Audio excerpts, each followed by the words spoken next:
always stress and emphasize is how important it is to start our estimate appointments well. If we're having trouble closing, we probably had trouble opening.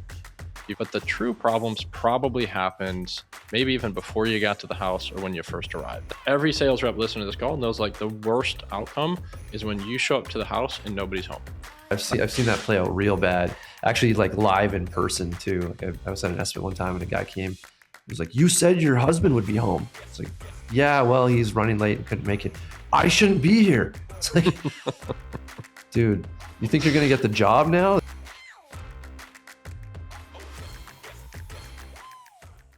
Hey everyone, welcome back to the Price Sell Paint podcast. I'm Michael Murray, the owner of Textbook Painting, and I'm joined, as always, John Bryant, the owner of PaintScout. John, excited for today's topic. How are you today? I'm doing pretty good. It's this is, what is it, end of March, and when you live in Canada, this is like we just had a foot of snow. So I don't know what's like where you are, but I know someone in Oregon was sending me pictures of the flowers that they had picked and from their own garden and put on the table. And there was like a couple emojis that really fit well with that picture. So I'm great, but I could use some warmer weather chilly. For sure. Yeah, we've experienced here in Cleveland. We've experienced every season this week. It was 75 and sunny. It snowed. And today it's kind of chilly, hence the vest for anybody that's watching. So yeah, it's good. It's exciting. We get a lot of like fake spring. It's like, oh, we're going to paint outside. And then it's like, oh, it's snowing. So anyways, we're excited. Suck it, Michael. It's almost the end of winter.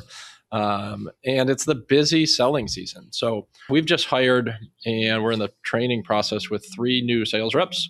We've got some, big growth goals and all the fun things.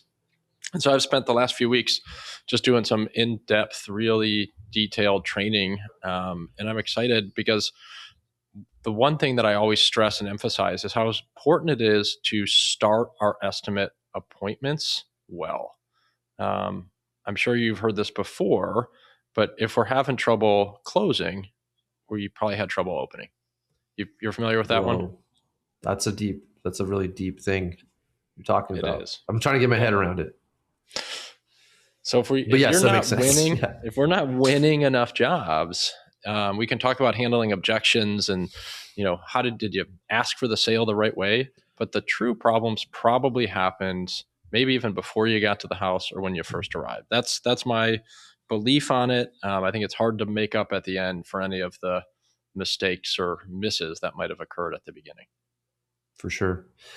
Yeah, first impressions are a big deal. I think we all know that. And learning how to set a great first impression is really important. I think there's a lot of mental work that goes into this too, of like, what are we really doing? We've covered that on other podcasts, just how to set yourself up with the right mindset of this type of thing. But it all flows into really how we start.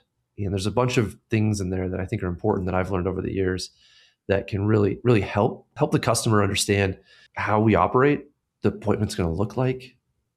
Customers, I think, behind the scenes are probably a little bit like anxious about this, having someone else in their home. They start from a place of distrust.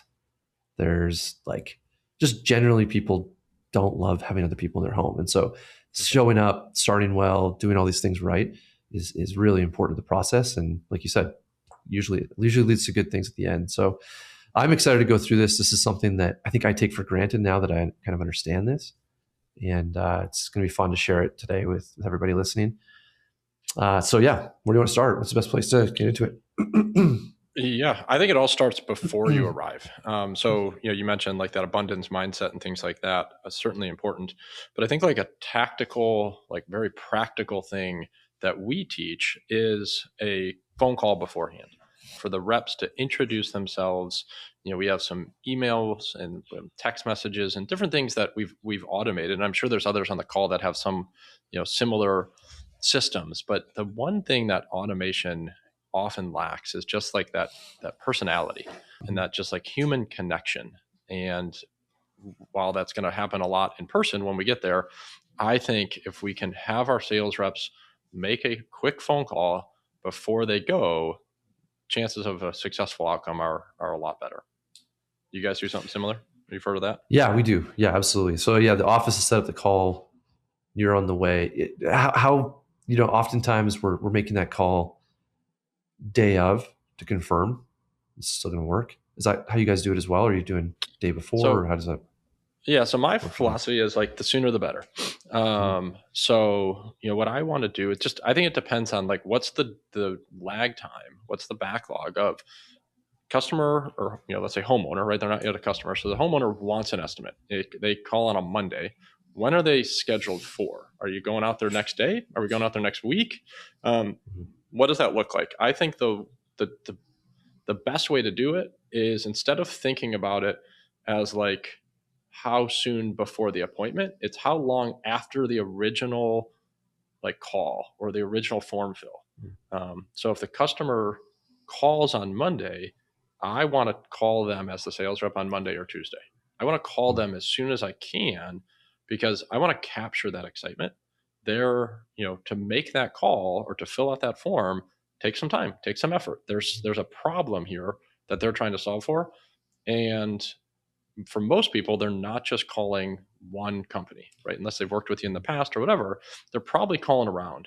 And especially if it's going to be a few days until the rep can get there, I want to kind of like lock them in to and get excited about our appointment, because somebody else might get out there before me, and I don't want them to just go with them and like, yeah, I have an appointment on Friday, but I haven't heard from anybody, and I don't really have a connection with that company, um, you know, type of a thing. So I want that call to happen as soon as it can. Um, the sooner the better.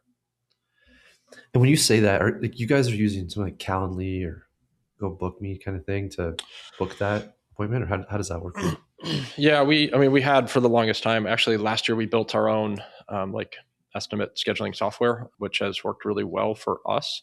But it's basically the same thing. It's a slightly like customized version of like You Can Book Me or Calendly. Mhm. We had used both of those in the past. I'm a big fan of giving homeowners the ability to schedule estimates themselves on our website. I think it's a modern use, if you will. I want to be able to not have to interact with somebody to just to schedule an appointment. And so, yeah, anyway, so we had some limitations with Calendly as our team was growing, and just some like things that we wanted to do. And so we just, internally kind of built something, nothing too crazy, but it works really well for what we're doing, but it works similar. So when you're talking about that call, are you talking about a call from the office to the customer? Or are you talking about like the sales rep after the appointment's been booked? Sales rep. Yeah. So I want the actual rep who's going to go on that appointment. So once we know, so for us, it's like once we've assigned that appointment to a rep, that should be the triggering event that tells the rep, hey, you have an estimate been added to your calendar with Mrs. Smith. Maybe it's in 2 days from now. Please call them to introduce yourself, type of a thing. Um, and so that's the when of it all. We can get into the what And of it, but yeah, is it the first time they hear from your team? Is from a sales rep? no, yeah. So they've, Okay, so for the if they office. call us, right, we're going to answer the phone. Yeah. We're going to schedule it. If they do it on our web form, we have a team that during business hours, they need a call within 5 minutes. So somebody goes on our form, they fill it out, they set up a time, whatever. They're going to get a confirmation call. That's what we would call that. Hey, we saw that you filled out the form. I just want to confirm all the details are correct. Is there anything else that we need to know about the appointment?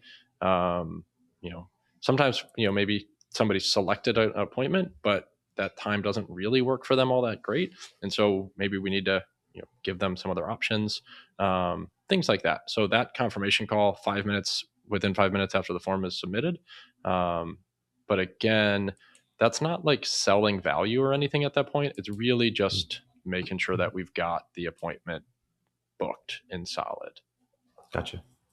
All right, well, let's talk about the call, because I think that's where it all starts. And now that I understand it a little better, that's the same way that our team would have done it. It's I think the office, like, we really try to do a great job of getting back to people quickly to book the estimate, because like you said, people are looking around. So the first touch point they're getting is from the office. They're booking the time.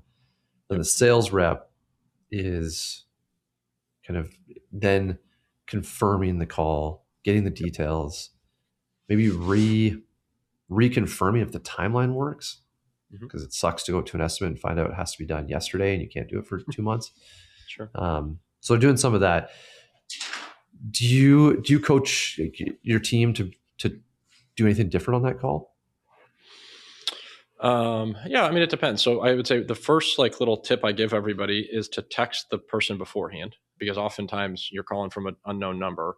And so just shoot them a text, hey, this is Michael with Textbook Painting. I'm, saw that we have an estimate scheduled in a couple of days. I would love to give you a quick call and just talk about some details. Is now a good time?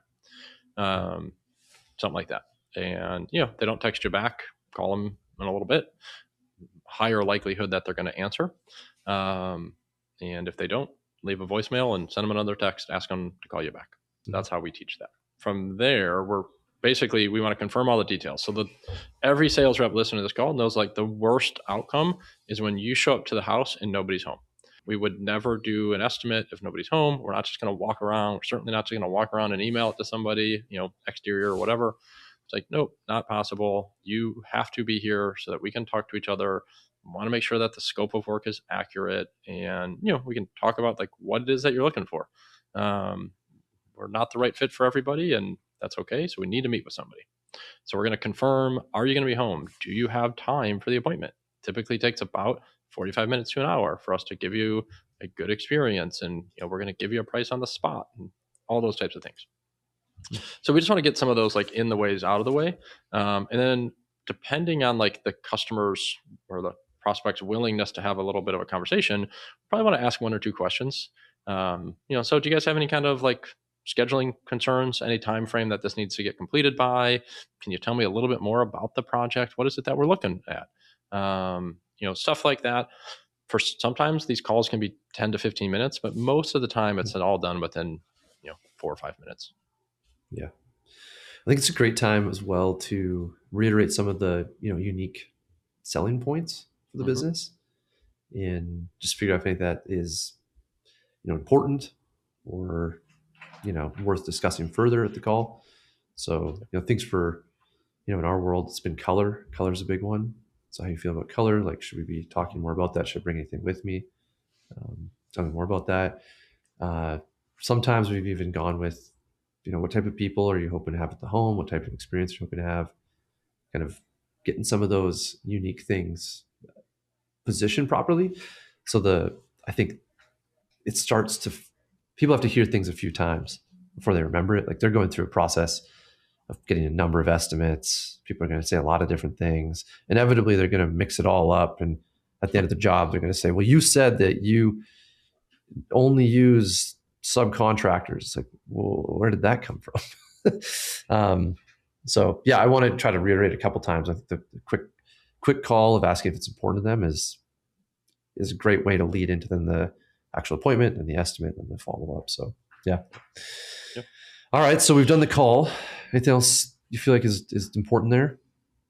The only other thing that like we will do, and I think we've talked about a little bit on this podcast over the years, but is just like confirm that the right people are going to be at the appointment. And so this can be hard. I would say I don't think we force this. There's certainly some companies in the home improvement space that will not go on an appointment unless, if it's a married couple, like both homeowners are going to be there or things like that. We don't take that hard stance, but we will ask if it's possible. So that might, you can get in trouble, right? But there's a lot of people that aren't married, or things like that. And so we got to be really careful how we word that. I think we can all think of bad ways to word it. One of the ways that we found goes back to the color. So we might ask somebody like, "Oh, you guys plan on changing colors?" Yes, we are. Awesome. Is anyone else going to be involved in deciding what color we should be using? Oh yeah, probably my spouse, certainly going to want to be a part of that. Okay, well, I'd like to be able to talk about color because that can affect the pricing and things like that. Is that person going to be available for the appointment, or maybe is there a better day and time we should look for? Right, some like basic conversation flow like that can get you to a better spot there. Maybe avoid some landmines. Yeah, I like that. some verbal jujitsu you're pulling on them. They don't even know that that's coming.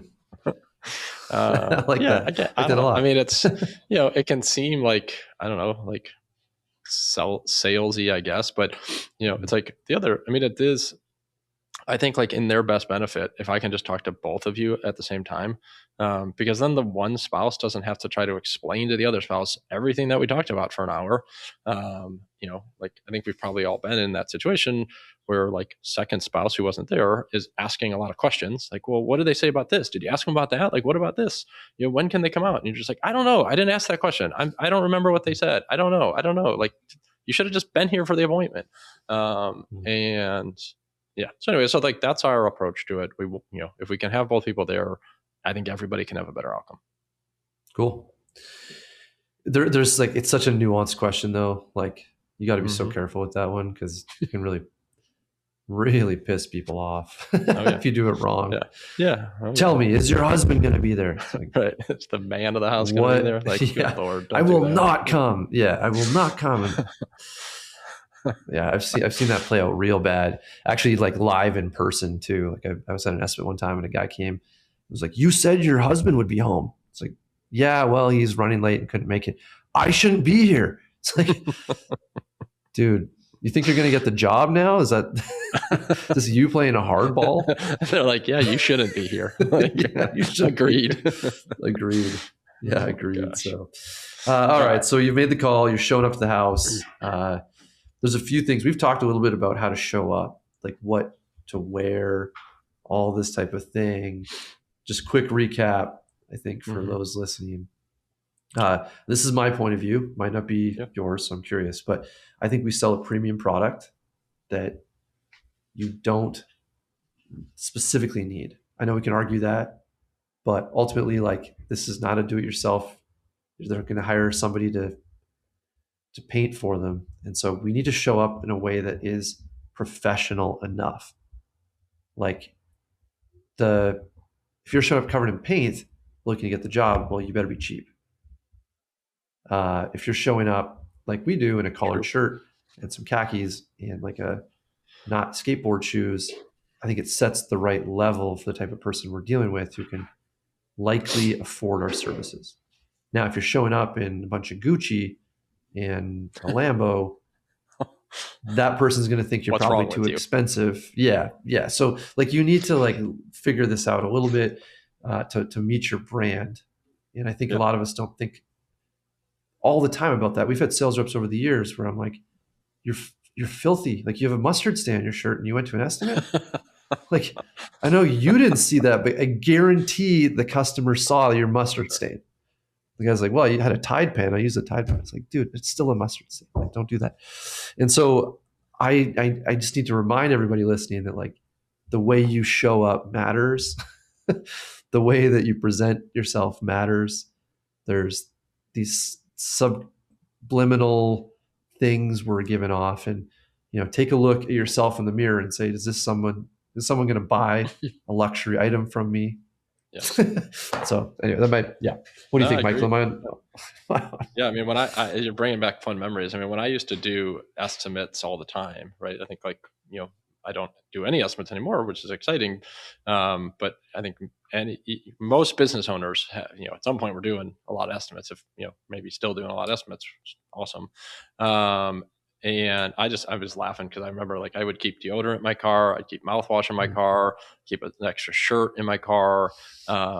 Because like all of the things, right? You go to one appointment and their dog jumps up on you with their muddy paws and all of a sudden your shirt's all, just filthy, and you got 2 more appointments that day. And it's like, you can laugh it off like, oh, my last appointment. But it's like, again, to your point, how you show up matters. I'm a big fan of, just the branded polo shirt, whatever, spend $30 on $40 on a polo shirt with your logo embroidered on it. Grab, get a handful of them. Your sales team, like the impression they're making, if we can improve, like what if we just improved their win rate by 1 percentage point, half a percentage point, by, just investing in some branded gear. Maybe showing up in a wrapped vehicle is a little bit more of an investment, but it's it makes a big difference. So yeah, I mean, for sure, how you show up matters. Yeah, for sure. Yeah, I would Yeah, add I to that. Go mean, ahead. you say the dog jumping up on you, but it's actually your fifth hot dog of the day, and you got a There's little that. sloppy. Because I'm pretty Hey, sure that's what happened with our sales rep. Like, what were you when doing? you're running from one appointment to the next, sometimes you got to, stop at the gas station and grab some lunch or whatever. So you don't always Exactly. have time for fancy lunch there. No, totally. Yeah. So, okay. So you got to show up. That's what matters. Yeah. And I think that's a great thing to remember. So now we're getting to the house. Um, where do you recommend parking? This is a Yeah. big one in So my mind. So, no, yeah. So yeah. this is huge. We teach our reps never to park in the driveway. Mm-hmm. Sometimes you have to, right? You're on a street that you just, can't park on or whatever, but we want you to park on the street. I want to be out of the way. A couple reasons, right? You park in somebody's driveway, their first, like a lot of people's first thought is like, oh man, hope they don't leave an oil stain on my, Mm-hmm. driveway here, or whatever. Even if you're driving like a nicer car, like don't confuse yourself. That that little stress, that little moment of concern when they see you pull up looking out their front window because they're looking, Mm-hmm. is not how we want to start. I want to show up in like I want them to be their thought process to be like, wow, how courteous, how considerate. So that's where we park. Is that what you were going to say too, or what are your thoughts? Yeah, absolutely. Like there's these little things when you make too many assumptions about what is okay, you risk offending somebody. Mm-hmm. And it's pretty hard to offend somebody by parking on the street. Mm-hmm. So it's like, oh, I parked, and we always like we'll show up, and I think we're going to get into this, but like we'll always ask, like, hey, I parked in front of the house on the street. Is that okay? And it kind of ties into like building a good relationship of like we care about you first.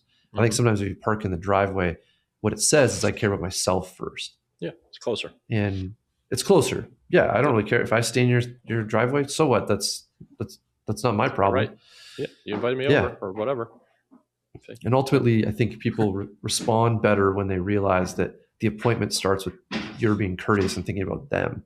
Mm-hmm. Because I think subconsciously what happens, especially going back to the distrust of contractors and the anxiety of being in the house, is that people assume you're doing what's best for you all the time, Mm-hmm. whether they would like to admit it or not. That's where they come from.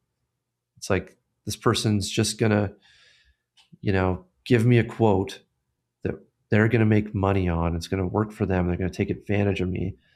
And at the end, I'm going to get the red light warranty, which I don't know if you've heard of that before, Michael, but it's when the truck drives away, then your warranty is over. So people are assuming these things are Not familiar with that one. are what's going to happen to them. And I think just little moments of you showing that that's not the case is super valuable. Yeah. The more you look like or talk like and sound like what the negative perception of a contractor, the Mm-hmm. more that's going to work against you. I don't know, right? It's just like customers have a perception of contractors. It's not good. You can No. go do the research on it, but it's like I think the perception of lawyers is worse. Um, Mm-hmm. I don't know, maybe like Wall Street people is worse. I don't know. I don't remember what the list was, but there's not much. And then you get to contractors. Yeah. And it's like, all right, politicians, lawyers, and contractors or whatever. Mm-hmm. So yeah, you've got to like work, you've got to realize that like you're working against that. Mm-hmm. Yeah, I also like just practically, I hate getting interrupted in the middle of a conversation with the homeowner because I've got to go move my car because maybe their kid that's in high school needs to pull out of the driveway or whatever. Yeah. It's, or somebody pulls in behind me and then like the end of the appointment is so awkward because you're waiting for like if somebody could move their car and it's just like, blah, it's just so not good. It's not the energy that we want. Yeah. Okay. Now that everyone listening is sick and tired of us talking about where to park, let's. It The thing matters. is, what's funny about this though is that we actually think about these things. Like I have put so much thought over the years into all of these little steps, and I know that it seems mundane and boring, but if you can just implement a couple of these things and like you said, get a couple of extra half percentages chance of winning the job here and there by not, you know, making people mad. Yeah. I think there's value. There's real value. So, all right, we've figured that out. Everybody knows where to park now. You go up to the house, ring the doorbell. Nope. Nope. Not home. No. So end of No. podcast. Don't ring the doorbell. No. Don't ring the doorbell. I like Come that. on. That's right. Yeah, we all know this. Come on. We're not ringing the doorbell. We are invited guests. You ring the doorbell, you're done. Yeah, I hate doorbells. Don't ring the doorbell. Yeah. Don't come to my house and ring the doorbell, because you ring the doorbell and I'm like, who's here to sell me something? Somebody on the scooter selling me pest control. Like, I'm good. Leave me alone. We've all experienced it. So many appointments I've gone to where there's like a baby sleeping or, whatever, right? And it's just like, I just think it's a stress inducing sound when the doorbell goes off, right? You're an invited guest. You have a scheduled appointment, 2 p.m. on Thursday. You have called them. You spoke with them. Hopefully you text them, when you're on your way to let them know all the things. It's now 2 p.m. They're expecting you. They are ready. You knock on that door. It is a much like calmer way to start your appointment. We also teach. I fully expected you to. Go ahead. I fully expect you to say you just walk in. You walk right in. you just walk in. You're an invited guest. We're not at that level yet. That's why Michael's win rate was at 10% for years. That's right. Come a long way. Yeah. Okay. So you knock. I think you're going to say what I think is true as well. So you're knocking, and why do you do that? Why do we knock? Well, there's a saying I think you're going to say. Is it? Go ahead. I think friends knock.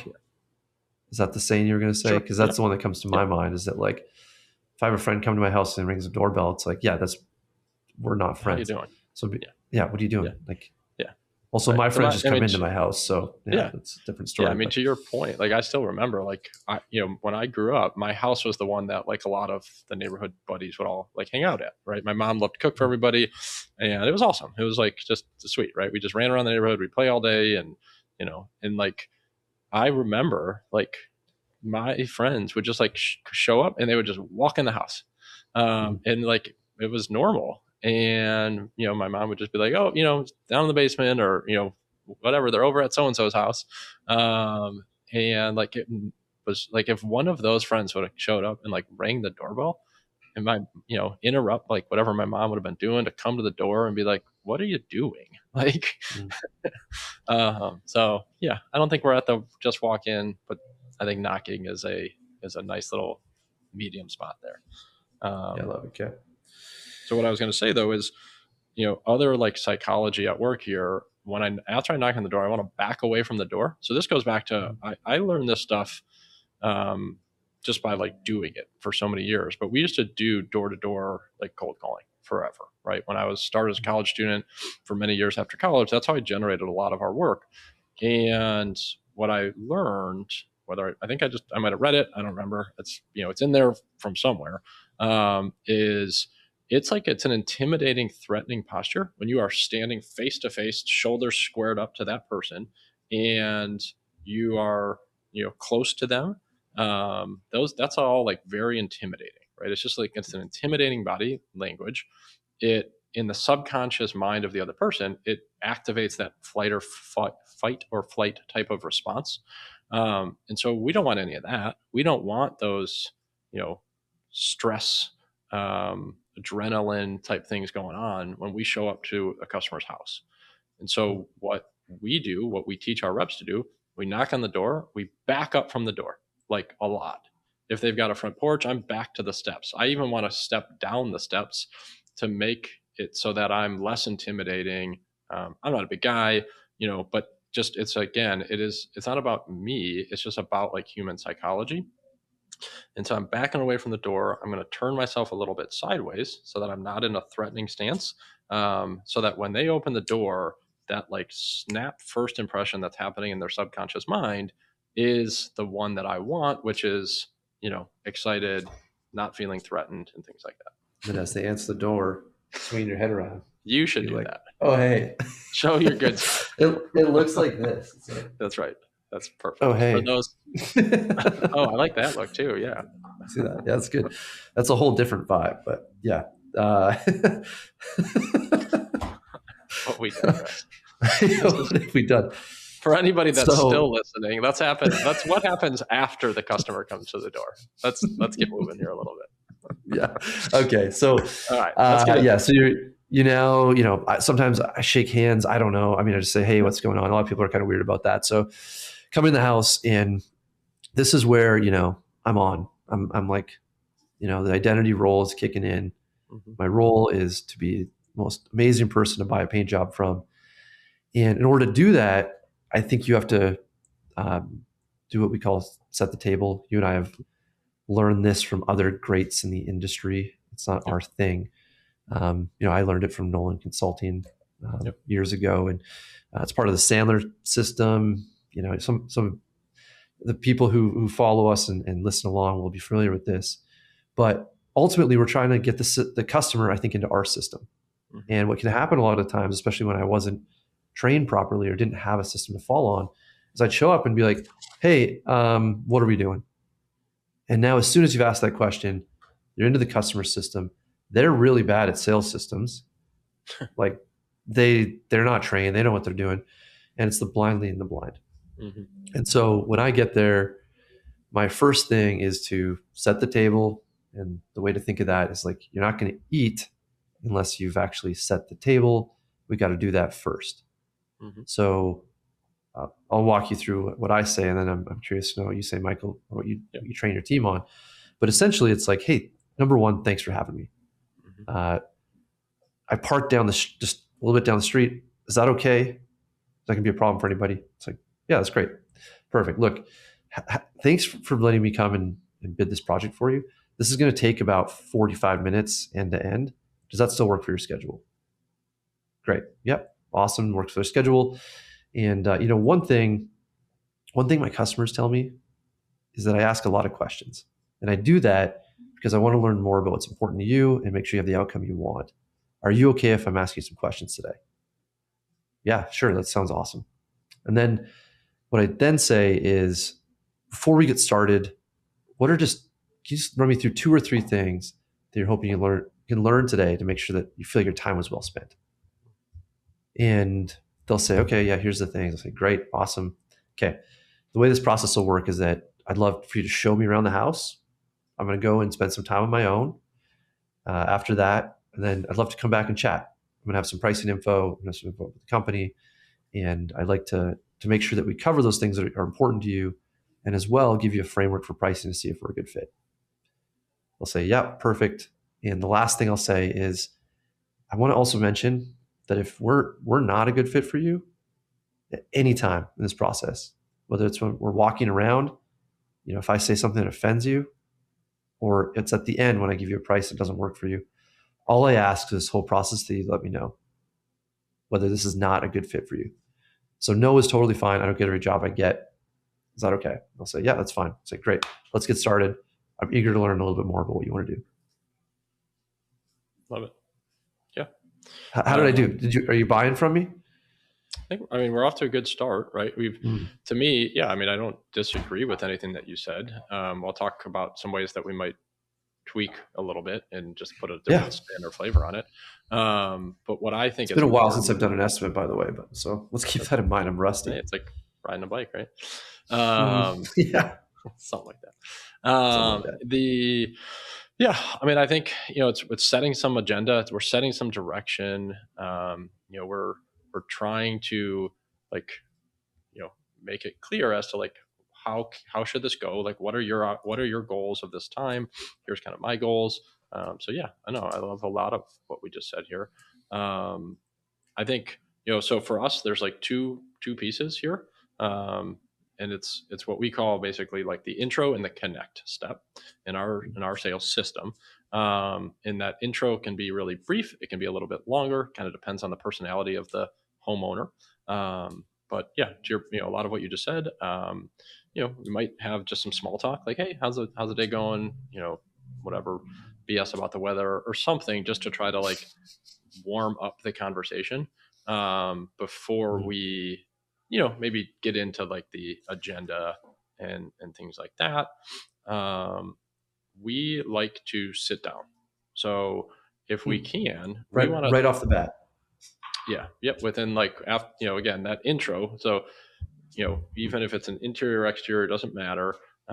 So exteriors, a lot of times, like you knock on the door, homeowner just walks outside. Hey, glad you're here. Like, let's go walk around. Let me show you what we're looking at. And we can do that. We can transition, right? We don't want to be like rude, but ideally what we want to say is like, hey, I'd love to walk around. Before we do that, I've got some questions. I'd love to tell you a little bit more about the company, and just there's some things I need to know before I can actually put together a quote. Is there anywhere we could sit down for like 5 or 10 minutes just to ask you some questions and stuff?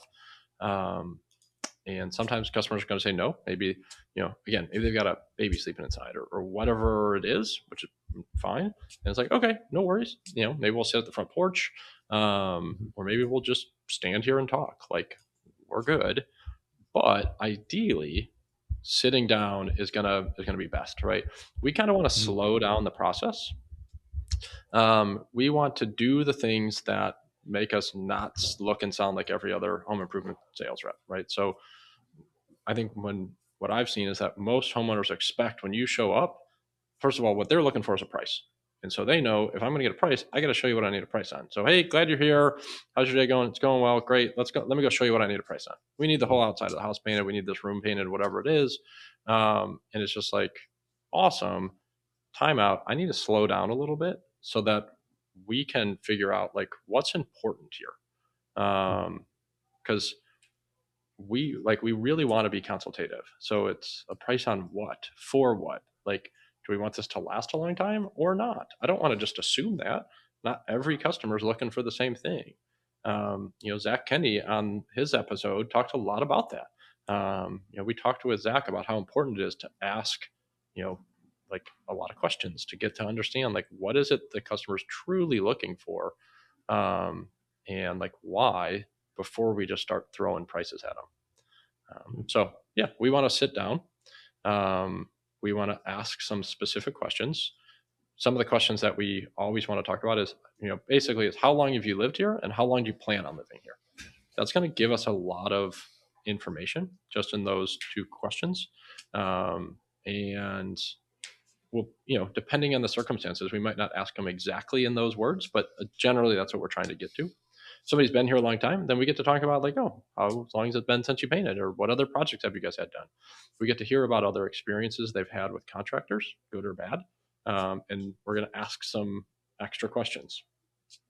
We want to really start to dig deep and understand, like, again, what's important and why to this homeowner. How long are they going to be here is going to help us to understand, maybe what types of paints we should recommend. Is the warranty going to be important or not? Things like that. We'll ask what kind of schedule concerns they have if we haven't talked about that already. Yeah, certainly ask about colors early on in the process. And again, just to find out, like, is the fact that we have an interior designer to help with colors, like, is that going to be something important to you or not? So yeah, that's a lot of what we're doing at the beginning. And then we also use, we go through a little presentation using the PaintScout presentation piece there to talk a little bit about who we are, right? So we really want to frame this as like, get to know each other, right? Like, who are we and who are you and what are you looking for? How do you guys going to use the space? Things like that, so that we can make good recommendations later. And then we just walk them through, a couple visuals on who we are, history, a little bit of the history of the company, but more importantly, like, we're going to talk about like Better Business Bureau review, ratings, Google reviews, just some of like the community involvement that we have, the things that are important to us, and like kind of connecting it to them, right? What we want to do, we want to think about it at the end of this part. We think of our like sales presentation as, or our whole estimate as, we need to cross 3 bridges throughout this time. So the first bridge is, are we a company that you could see yourself doing work with? And so like that's what we're trying to accomplish basically right now. And we will ask that question. So once we've gone through this stuff, Well, ask the homeowner, does this sound like the type of company that you could see yourself doing work with? Most of the time, people are just going to say yes, even if they're just being polite. Every once in a while, somebody will say no, like this sounds expensive and I'm about to sell a house and I don't know that we're going to work together, or whatever. But later on, which we're not going to talk about today, but we're going to try to cross those other two bridges. So the second bridge is just like scope of work. Is this the type of project you were looking for? Or that's where we're talking about the paints and primers and, the type of prep work we do and things like that. Is that line up with what your expectations were? And then the third one is the price, right? And so it's just like before we can cross that price bridge, we've got to cross off those first two bridges. Because if we don't do that, then what happens is we get to the price and we end up with, price objections. And it's like, well, yeah, no kidding. But it's probably because we haven't set up the value in terms of the company and the project. I love that. Yeah, it makes it. I will reframe a little bit of what I said at the start, based on what you said, which is that I think the way that I presented that first part is a little bit aggressive in terms of like just jumping into it. I think what you said about like getting to know, having the small talk, slowing it down, being present. Those things that I think I mentioned can be used kind of at any time throughout that process. It doesn't have to be like a massive pitch, but if I were to just kind of qualify those, it's like confirm the time, confirm that asking questions is okay, confirm that no is okay, and ask them what they're hoping to learn. And between those four things, I think that helps you set the table pretty well. Mm-hmm. Used in conjunction with your ability to connect. And I think this term bond and rapport, which I think a lot of people have probably heard before, there's a lot in that as well of like how do you truly get to know the customer and make them feel comfortable and match and mirror and all those psychological things that go along with that. I don't know if that's where we want to jump into today, but it really the kind of the heart of that is that you make the person feel comfortable and understand there's a process. We're here, we have a process that is successful, and it's successful because we figure out who is best to work with us and not work with us. For sure.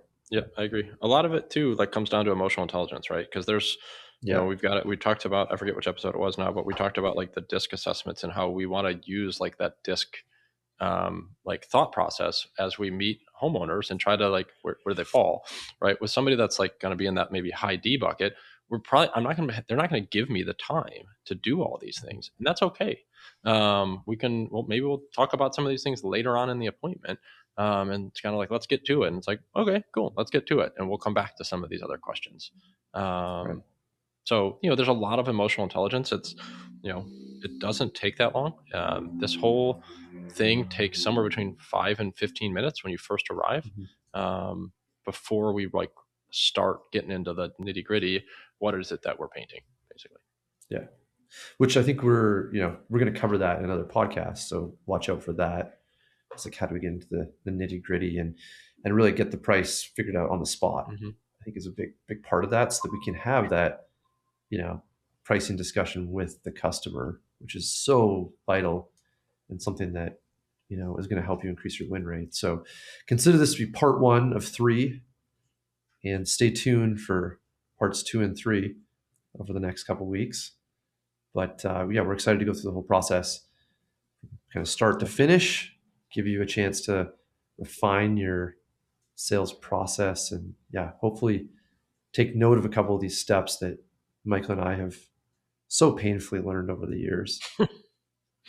Yeah, I think I think the reason that sales is so much fun is because we get to constantly refine and learn and sharpen.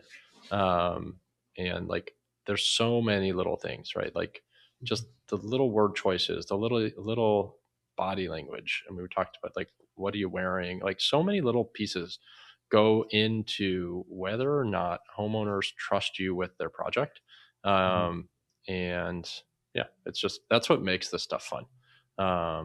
And for sales professionals in our industry, it's like, have a system and then be like thinking of it as like constantly refining it. Yeah, that's I think is the best way to reach your potential here. Absolutely. Cool. Well, I think that's a great place to end our first of 3 sessions on the sales process, in-home sales process. So yeah, feel free to leave some comments. We'd love to hear your comments on this. If there's any other questions around the process, I know I have a few in my mind: business card, no business card, a couple other things. Feel free to leave that question for us and we'll be happy to answer it for you. And yeah, give us a like and subscribe if this is valuable to you. We love providing this content if you guys are loving it. So that's always valuable to us.